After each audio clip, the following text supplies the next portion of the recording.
Kor wachak gi kaka irango ga kaka in gi ng'at vidak go e ot ama kata nyimine gi udak ga muri winjuru kaka unyalo timo dongruok.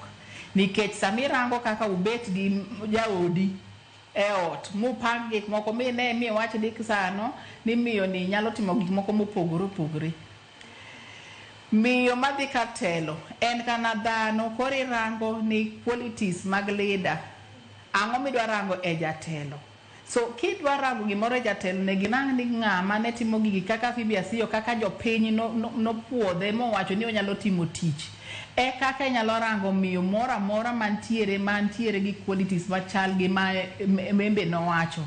Marango ni japiny ma gima inyalo rang koro irango ni en miyo en dichuo. Ka ginyalo timo gima romre nyaka bed ni nitiere gima idhi rango ma ka miyo ni otimo mopogre sani iyudo ka gik moko pogre maber kabisa.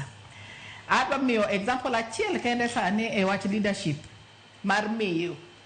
Sani kirango e counties matimo maber kabisa mane gima jopiny wacho kendo giwacho ni moko otelo maber. Irango ka e pinywa makaluo kae kirango ni Homa Bay County sani motel ne Gladys, Honorable Gladys Wanga.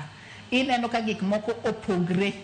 Ineno ka gik moko itimo, ineno koketo mapiny mangima neno gima miyo nyalo timo. Arango kata counties kae, arango kata jok mantiere kata members of county assembly. Awach koro kata Kisumo ka. Ang'eyo members of county assembly makata obedo nominated ma yiero ga ji magitim gik moko mopogre opogre.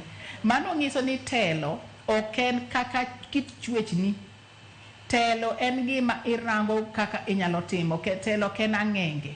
Koro mine matimo tich maber nego puodh manego oyier gi jopiny nikech ging'eyo gima mama ni nyalo timo.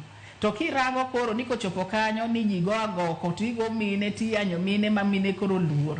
Mombo yudo ni sama sichopo koro ji ywagre ti chako dok ni ng'ama ni weyo ni okonyi to deni yiere mondo donji. Koro anawacho ni ajiwo ji wan gi jotelo mine mojing motegno mar wigi ler manyalo konyo mondo wadongre e piny wayier gi uru kochopo 2027. Erokamano anyano kaka Bature na achiel kuom joneno mago wacho kanyo ni owinjo wayo makare kaeto wacho kanyo ni ikaw mos mage. Wacho ni kama Kenya chope sane nyaka mine oti matek